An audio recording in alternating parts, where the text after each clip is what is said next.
Some things never change. They can invent all the chainsaws and fancy equipment they want, and some folks will still do their work the old-fashioned way. For centuries, people have chopped wood with an axe. Tom Clark still does, and he's a match for any machine. The woods of Potosi, Missouri are thick with trees, most of them dogwood. This morning finds professional wood splitter Tom Clark on his way to his firewood business. At age 50, Tom has a going concern, supplying wood to the St. Louis area. But today, his wood splitting abilities will come in handy to help a motorist in distress. Trees down from the store and clean up for beer in about 15 minutes. I can cut that thing into firewood before they get here. Okay. Trees don't stand a chance with Tom around, but his job can be hazardous. 5 years ago, while at work, a tree fell on him and broke his arms, shoulders, jaw, and back. They put him in the hospital and out of business. When Tom got out, he tried chopping wood again, just for therapy. He didn't dream he could ever recover enough to resume his career, but the exercise was just what he needed, and soon he was chopping logs faster and stronger than ever before. To begin reducing a tree to kindling, Tom uses a chainsaw. He's an expert at handling power tools. He's even more comfortable with a good old-fashioned axe. During his recovery, he spent a lot of time studying axes and wood grains. He experimented and found that a subtle variation in an axe's shaping could make all the difference in its effect on a log. Once a tree is cut into sections, the next step is to split each section. For this, Tom uses an axe of his own design.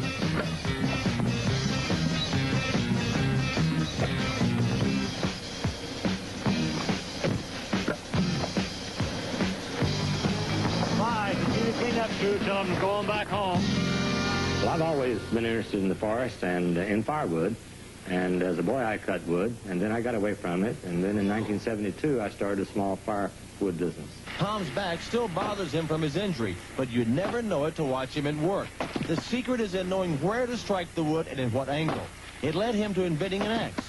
So what I have developed is a combination wood chopping and splitting device, which I call the Buster.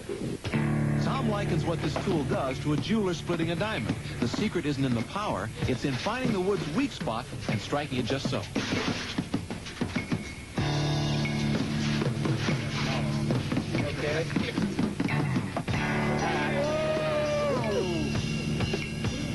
A perfect split.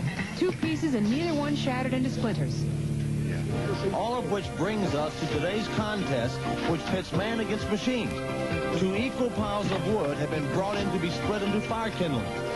1 pile will be split the newfangled way with mechanical splitter. But Tom Clark will attempt to do the job faster, using only his own skills in the axe he calls the Buster. This is the device his opponents will be using. They are expert woodsmen Gary Huff and Gary Busenbark, and both are confident no human can beat the machine. There's no way that Tom can win this because there's 2 of us running an 8-horse mechanical splitter. Tom is ready, and his axe is sharp. I think I'm ready.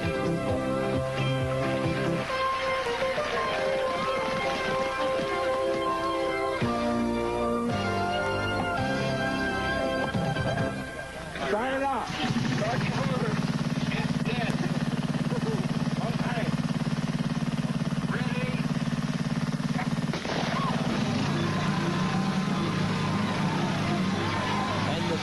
Begins. The 2 Garys start feeding logs to the splitter, while Tom goes to work with his axe.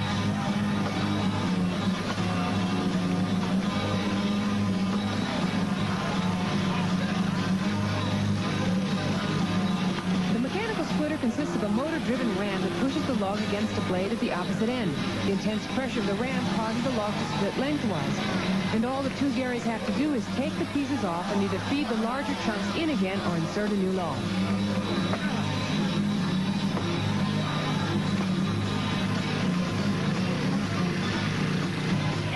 By now, Tom has taken a slight lead, but it's still close.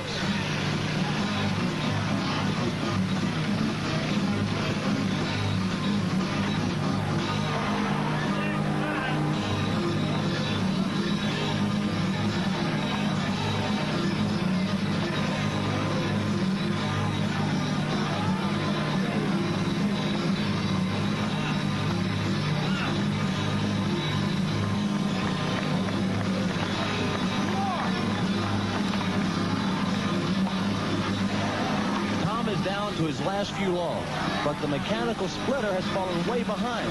The axe is beating the machine.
Still have half a tree to go.